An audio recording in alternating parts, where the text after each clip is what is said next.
Welcome to Good Morning Football presented by Nike. We are live in New York City. It is Friday, March 13th. My name is MJ Acosta alongside my brothers here, Nate Burleson, Peter Schrager, and Kyle Brandt. And guys, it's comforting to be here with you guys and to know that we have so much of our GMFB family watching along with us today at home. Obviously, we're all dealing with a lot, processing everything with the coronavirus, but we're committed to being here for everyone who tunes in, and we appreciate you guys being with us this Very morning. well said. And I'm impressed and proud of the three of you for being here with me, and thank you. Like a lot of people I'm sure watching, my family's at home, my wife with my kids, and there's some people who have taken a more positive attitude about it. If we're forced to be at home, maybe we can get some things done. Maybe we can make some progress. Maybe we can read. Maybe we can spend quality time with family. And I looked to Dallas Cowboy DeMarcus Lawrence, who I thought had a very insightful tweet about what's going on in the country right now.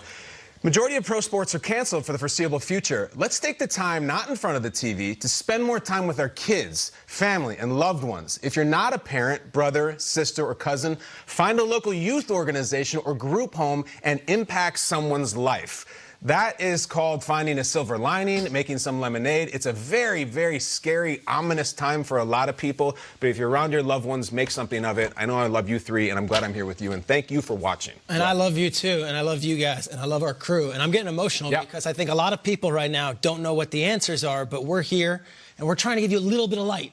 It's not easy for everyone. We've got a whole crew that came in New York City, and we know there's firefighters working and police officers working and building, security is here. People are here. People are still working, and the lights are on, and we're here to provide some entertainment for you. So anything you take, say, oh, they're taking this too frivolously. No, guys.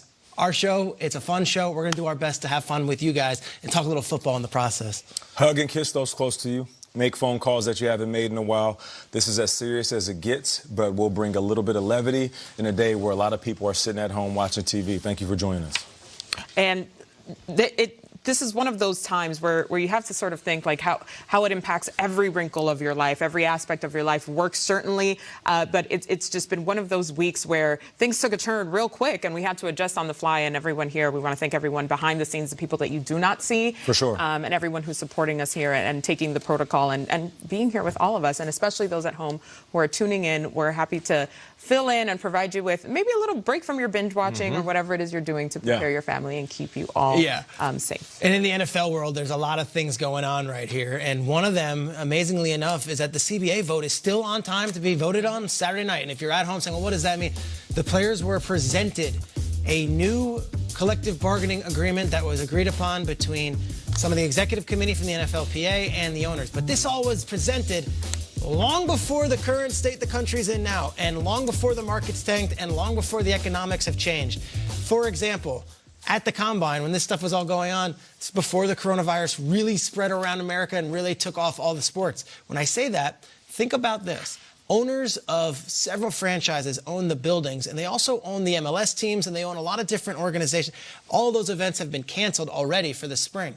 So a lot of the money that the owners and that the leagues thought was going to come in, that has been sacrificed. The economics changed significantly. A lot less money to be going around the next few months. Everyone's going to be hanging on tight to their bootstraps. The players have to weigh out, are we still going to fight for this thing? Are we going to try? And if so, that's great. Or do they say, okay, the economics have changed. What was offered a couple of weeks ago might not be worse than what's coming and down the pike. There's a lot of implications here. And with more on how this impacts the NFL, here's our NFL Network insider, Ian Rappaport.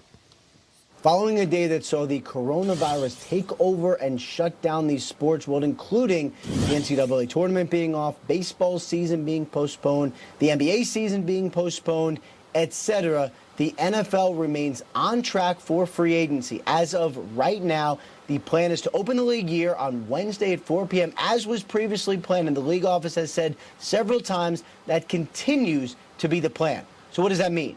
The CBA vote is going to conclude on Saturday at midnight, so we should know in the wee hours of Sunday morning whether or not the CBA got passed, what free agency is going to look like, and what rules teams will be operating under. Of course, there is also the franchise tag window. That is still, as of right now, slated to close at 11:59 a.m. on Monday. So 1 minute before the tampering period begins, teams should know who is franchised, who is transitioned, and who is not. And then the tampering window opens in the afternoon on Monday to kick off free agency. So amid the backdrop of the coronavirus, the NFL still going as planned. The only differing right now in the league's schedule is that the annual meeting in March was canceled, but the draft remains on track to be held in late April. Thanks, Ian, and we will, of course, keep you up to date on the latest around the league right here on Good Morning Football. But let's talk some football. Some news from the Titans yesterday. The team announced the release of running back Dion Lewis and defensive end Cameron Wake. These moves saved the Titans more than $10 million in cap space. So, guys, with the new league year beginning in just a few days, what do you hope to see the Titans do with this extra cap space?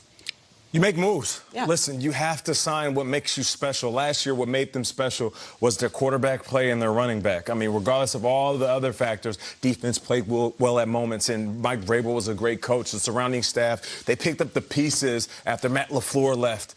It was Ryan Tannehill reinventing himself, snatching that starting position, playing out of his mind at times, and putting the team on his back, and then also Derrick Henry. So what is it that you're going to do? I think the priority should be figure out a way to keep these two guys. Is it franchise one, long-term the other? That might be the plan. And when you look at what they're doing with freeing up that cap space, letting Dion Lewis go, that might be the sign that says they're going to go ahead and make it everything they need to do, which is the priority to sign Derrick Henry.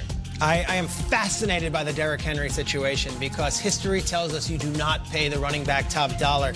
It is not worth it. It is always a foolish move, and economically speaking, but this guy is an alien. He's a different type of running back. He is still the focal point of your offense. Even in 2020, when everyone wants to just use undrafted guys and late-round college picks, I think Derrick Henry is the identity of the Titans, and yet I would have a hard time just forking him over a paycheck that is more than any other player for the mere sake of doing it. Let's look at the top 5 highest paid running backs in the NFL right now.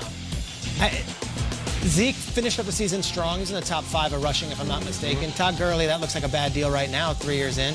Le'Veon Bell, I think you'd question that decision. David Johnson, I think you'd question that decision. And Devontae Freeman, they're saying, might not be on the team next year in Atlanta. So that's that. Now, do you just sign Derrick Henry for $17 million because thank you for your service and you've been wonderful and that's our...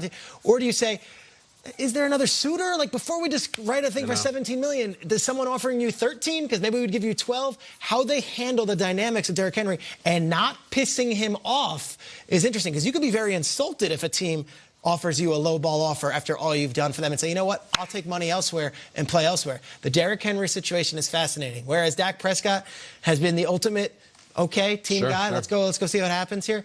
Derrick Henry might say, you know what, I'm a free agent. I want to leave. If you're not going to pay me, I'll take less money to play for a team that actually wants me. His stock could never be higher. It will never be higher again. He'll never have an opportunity like this. I've been thinking a lot about the Titans. You know, a lot of people's thinkings are changing about a lot of different things recently, and mine certainly has. Nate, you and me have been in lockstep about Tom Brady from the get-go. About him staying in New England, We've been holding hands on that. We're all like, I finally got a little itch about Tom Brady to the Titans. It finally started to make sense to me. I just started picturing it. And I started picturing, I'll tell you, they bring back Derrick Henry, whether they tag him or whether they give him the long deal. And they say to Tom Brady, we have the most dominant running back in the league. We have this line. We have this staff that you know. We were just in the title game. We got this great receiver, A.J. Brown. We got this great tight end, Jonnu Smith. And what if they went after Antonio Brown? What if they went after Antonio Brown? You brought it up on the show yesterday. Brady had a very out-of-character tweet a couple of weeks back when Antonio was tweeting about anger and ego and hard work and grace. Brady retweeted it with just a heart.